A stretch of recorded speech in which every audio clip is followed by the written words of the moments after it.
Hi hello అండి. జొన్నలు అయితే మిక్సీ కొట్టించుకొని మిషన్ ఆడించుకొని వచ్చినామన్నమాట. చూడండి, రవ్వనే కొట్టించినాను, నేను రవ్వ కోసమే కొట్టించినాను. ఇదంతా ఇప్పుడు ఈ జల్లెడతో జల్లిపెట్టేసాను. ఇట్లా పిండి వచ్చేసింది కదా. ఈ పిండిని మళ్ళీ ఇంకొక చిన్న జల్లెడతో జల్లిపెడితే ఇంకాస్త రవ్వ వస్తుందన్నమాట. ఇది ఇప్పుడు లావు రవ్వ. చూడండి, ఇది మనం రైస్ లాగా యూస్ చేసుకోవచ్చు అనమాట. రైస్ లాగా వండుకోవచ్చు, ఉప్మా లాగా చేసుకోవచ్చు. ఇప్పుడు నేనైతే మీకు రైస్ చేసి చూపిస్తాను. జొన్నలతో బియ్యం లాగే చాలా రకాలు చేసుకోవచ్చండి. జొన్నలతో రవ్వ చూడండి, మామూలు మన బన్సీ రవ్వ ఉన్నట్టే ఉంది, ఎంత చక్కగా ఉందో. ఇప్పుడు ఇదంతా జల్లిపెట్టేసేకలికి ఈ మాదిరి నీట్గా ఇట్లా వచ్చిందనమాట. ఇప్పుడు ఈ పిండి మళ్ళీ జల్లిపెట్టుకున్నాము. ఈ జల్లెడ మార్చేసి, జొన్నలు మన ఆరోగ్యానికి ఎంతో మేలు చేస్తాయండి. జొన్నలు చాలా మందికి రొట్టె చేయడము అది కష్టంగా ఉంటుంది కదండి. ఇలాగా రవ్వ కొట్టించుకొని వచ్చి పెట్టుకుంటేనే మనం రోజు రైస్ లాగా వండుకోవచ్చు అనమాట.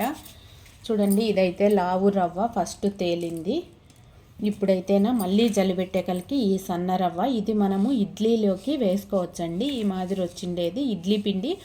ముందు అది ఉద్దిపప్పు పిండి కలిపేసి దాంట్లో ఈ రవ్వ నానబెట్టేసుకుంటే ఈ జొన్న ఇడ్లీ రెడీ అయిపోతుంది అనమాట. ఇదేమో సంగటి చేసుకోను, జావ గాంచుకోను, ఇట్లా పిండి చేసుకోవచ్చు అనమాట. ఇప్పుడు రాగులు, సద్దలు అవైతే ఓన్లీ పిండి కొట్టించుకుంటే మనం జావలాగా దాంట్లోకే ఉపయోగించుకుంటాం కదా.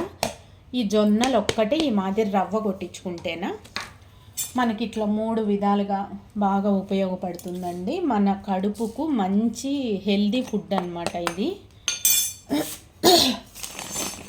పేగులకు అంతా మంచి బ్యాక్టీరియా అందుతుందన్నమాట. మనము ఈ జొన్నలతో వెయిట్ లాస్ ఖచ్చితంగా అవుతారండి. వెయిట్ లాస్ ఇది ఒక 3 డేస్ నార్మల్గా వండుకొని తిన్నా కూడా 3 డేస్ ఇలా చేసుకొని తింటేనా మనకు చాలా హెల్దీ అండి. మనకు తెలియకుండానే వెయిట్ కంట్రోల్లో ఉంటుందన్నమాట. షుగర్ కానీ అన్నీ నీట్గా చాలా బాగా ఆరోగ్యంగా మనకు తెలియకుండానే మంచి ఆరోగ్యాన్ని పొందుతామన్నమాట. మనము జొన్నలు బాగా నీట్గా 2-3 సార్లు కడిగి గాలిచ్చి ఆరబోసి బాగా ఎండబెట్టేసి ఇట్లా రవ్వ కొట్టించుకుంటాం కదండి. ఈ పిండి ఇట్లే డైరెక్ట్గా మనం సంగట్లేకి రొట్టెలేకి వేసేసుకుంటాం కదా.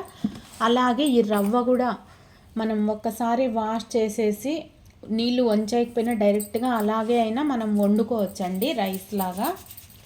బియ్యం మాదిరి మనము అన్నీ కెమికల్స్ ఏమి కలిపి పెట్టాం కదా, పురుగు పట్టకుండా. మందు కూడా కలపం దీంట్లో. మనం ఇంట్లోనే అన్నీ రెడీ చేసుకునే పని కాబట్టి నేను అలాగే వేసేసుకుంటానండి. నేనైతే ఇట్లా చేస్తానన్నమాట. ఇప్పుడు అన్నానికి నానబెట్టుండాను, చూపిస్తాను. కాకపోతే ఉప్మాకు రైస్ చేసేటప్పుడు ఈ రవ్వ కాసేపు నానితే మనకు బాగా మెత్తగా ఉడికిపోతుందండి. మిల్లెట్స్ ఏ అయినా ఒక గంట అర్ధ గంట అయినా నానబెట్టాలన్నమాట. నేనైతే ఇలా చేసుకుంటాను ఇంట్లో. ఇదేం వీడియో కోసం ఏం చేయలేదండి. ఆల్రెడీ లేకనంటే అది జల్లి పెట్టేటప్పుడే తీసిండు. నేను ఎప్పుడు ఇలాగే చేసుకుంటాను. ఏదైనా వెయిట్ అంటే మనము లావుగా ఉండే వాళ్ళం ఆరోగ్యంగా లేమని ఏం కాదండి. సన్నగా ఉండే వాళ్ళంతా ఆరోగ్యంగా ఉండారని కాదు కదా. మన పొట్ట నీట్గా హెల్దీగా ఉండాలండి. అప్పుడే మనం ఆరోగ్యంగా ఉన్నట్టు. ఏది ఎలా ఉన్నా వెయిట్ తగ్గినా తగ్గకపోయినా మనం ఆరోగ్యంగా తింటే చాలు, ఏ జబ్బు రాకుండా. ఇన్ని తిన్నా వస్తాయిలేండి, కానీ మనం చేసేది మనం చెయ్యాలి కదా, జాగ్రత్తగా చేసుకొని తినాలి కదా. అది నా అభిప్రాయము. మళ్ళీ ఈ కామెంట్ ఆ కామెంట్ ఏం పెట్టద్దండి. ఈ వీడియో కనుక ఎవరికైనా నచ్చితే ఖచ్చితంగా లాస్ట్ వరకు చూడండి. ఎవరికైనా యూస్ అవుతుంది అనుకునేట్టుకంటే ఖచ్చితంగా షేర్ చేయండి. చూడండి, ఇదైతే పిండి ఎంత మెత్తగా ఉందో. ఇది మనము ఒక స్పూన్ వేసేసి జావలాగా తాగేయచ్చు అనమాట కాంచి. ఇప్పుడు ఈ రవ్వ నానబెట్టి రైస్ ఎలా చేయాలనో మీకు చూపిస్తాను. బ్లడ్ కూడా మన అదుపులో ఉంటుందండి. ఇప్పుడు అందరికీ షుగర్లు అవి కదా, షుగర్ వచ్చిన వాళ్ళకి కూడా ఇది జొన్న రవ్వ, జొన్నతో చేసినటివి వారానికి ఒక 3 టైమ్స్ అన్నా చేసుకొని తింటే మనము అదుపులో ఉంటుందండి. బ్లడ్, బీపీ అంటారు కదా, బీపీ అవన్నీ మన కంట్రోల్లో ఉంటాయన్నమాట. జొన్నలతో చేసుకొని తింటే. రాగులు కూడా, రాగులు, రాగి గంజి, రాగి రొట్టె అవి కూడా చేస్తుంటానండి నేనైతే. చూడండి, ఒక్కసారి మనం ఇంట్లో ఇట్లా నీట్గా కొట్టించుకున్నామంటే 3 రకాలుగా ఉపయోగపడుతుంది. చూడండి, ఇది నున్నటి పిండి, మనం ఎట్లయినా జొన్న రొట్టె సంగటికి దీనికి వాడుకోవచ్చు. చాలామంది ఇవి తెలియక అసలు ఒక రవ్వ ఏదో ఒకటి జొన్న పిండి అవి కొనుక్కొచ్చుకుండేస్తారండి. బయట అయితే మనకు ఒక రకమే. చూడండి, ఇదైతే చాలా సన్న రవ్వ, ఇడ్లీలోకి వేసేసుకోవచ్చు అనమాట. ఒక్కసారి మనం కనుక ఇలా కొట్టి పెట్టుకుంటే 3 రకాలుగా ఉపయోగపడుతుంది. చూడండి, ఇదైతే మనము రైస్ చేసేసుకోవచ్చు, లేకనంటే ఉప్మా చేసుకోవచ్చు. ఎలాగైనా మనం బియ్యం ఎన్ని రకాలుగా యూజ్ చేసుకుంటామో అన్ని రకాలుగా ఈ జొన్న రవ్వను అనేది మనం వాడుకోవచ్చండి. వెయిట్ సంగతి పక్కన పెడితే మనం బియ్యం తిన్నిట్టే ఈ జొన్న రవ్వను కూడా మనం తినచ్చు అనమాట. ఇప్పుడు ఈ రవ్వనైతే పక్కన పెట్టేసుకున్నాం. ఇది లావు రవ్వ కదా, కొంచెం ఎక్కువ కొట్టించుకునేటికంటే ఫ్రిడ్జ్లో అయినా పెట్టుకోవచ్చండి. లేకన్నా అంటేనా మనము ఇది బాగా ఎండబెడతాం కాబట్టి పురుగు కూడా అంత తొందరగా పట్టదనమాట. చూడండి, 1 గ్లాస్ రవ్వ తీసుకున్నాను. ఇప్పుడు డైరెక్ట్గా మనం 2 గ్లాసులు నీళ్లు పోసేసి నానబెట్టేసుకోవచ్చు అనమాట.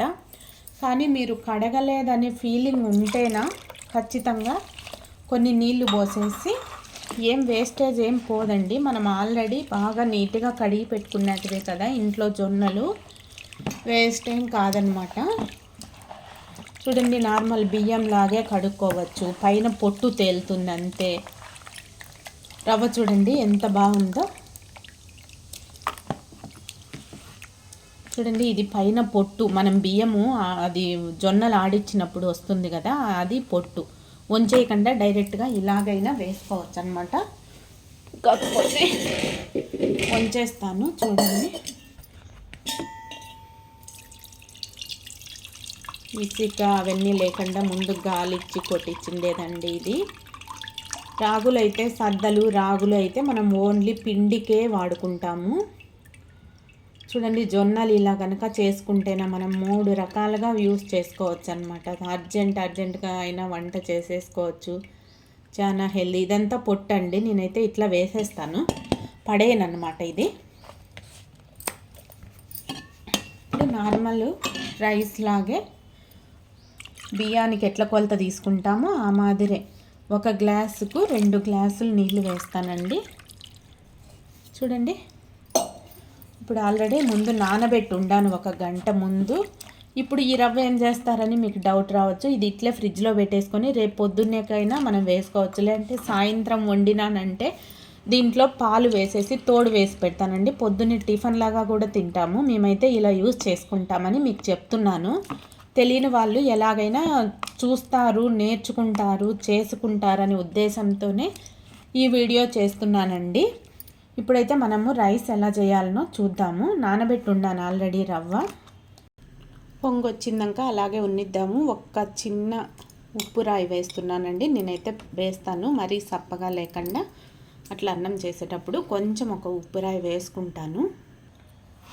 నాకన్నా ఇంకా ఎక్కువ తెలిసిన వాళ్ళే ఉంటారండి. నాకు తెలిసినటివి నేను వేరే వాళ్ళకి తెలియజేద్దాం అనుకుంటున్నాను. అందుకనే నాకు తెలిసిన విషయాలు మీకు చెప్తున్నాను. నాకు తెలుసులే అనే వాళ్ళు మటుకు పక్కకి వెళ్ళిపోండి. వీడియో ఏం చూసి మళ్ళీ ఇలా అలా అని ఏం కామెంట్ ఏం వద్దు. నాకు తెలిసిన విషయాలు నేను ఎలా చేసుకుంటానో ఇంట్లో ఆ విషయాలు మటుకే మీకు చెప్తున్నాను. ఈ రవ్వతో ఇలా చేసుకుంటాను నేను. జొన్న రవ్వతో అయితే ఇలా చేస్తాను. మందులతో దీంతో ఆరోగ్యం మనకు అంత బాగుపడకపోయినా మనకు ఈ హెల్తీగా ఇట్లా వండుకొని తింటేనే మనకు ఏమన్నా వచ్చినా, చిన్న జబ్బు వచ్చినా కూడా త్వరగా తగ్గుతుందండి నాకు తెలిసినంత వరకు. అది పొంగొస్తుంది బియ్యము. ఒకసారి పొంగొచ్చాక తగ్గిచ్చేస్తే సరిపోతుందన్నమాట. నార్మల్ బియ్యం ఉడికినట్టే ఉడుకుతుంది.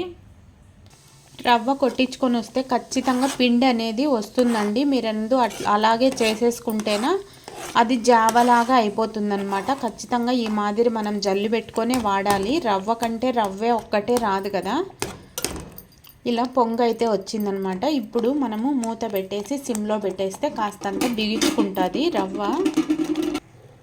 చూడండి రైస్ అయితే అయిపోయింది. పెద్దవాళ్ళకి పిల్లవాళ్ళకి అయితే ఇది చాలా మంచి ఫుడ్ అండి. త్వరగా అరుగుతుంది, బాగా మెత్తగా ఉడికిపోతుంది కదా, మామూలు బియ్యం లేకుండా ఈ మాదిరి వస్తుందండి. కొంచెం చల్లారితే ఇంకాస్త ఇట్లా వస్తుంది. ఇలా అయితే ఇంకా ఏ కర్రీ అయినా దీంట్లోకి బాగుంటుందన్నమాట. చూడండి ఉడికిపోయింది మెత్తగా. పెద్దవాళ్ళకైతే చాలా మంచి ఫుడ్ అండి ఇదైతే. మంచంలో ఉంటారు కదా, వాళ్ళకైతే ఇది చాలా బాగా ఉపయోగపడుతుందని అనుకుంటున్నాను. ఈ వీడియో మీకు కనుక నచ్చినట్లయితే మీరు ఖచ్చితంగా ఇలా ట్రై చేయండి, చేసుకొని తినండి, హెల్తీగా ఉండండి. Bye friends.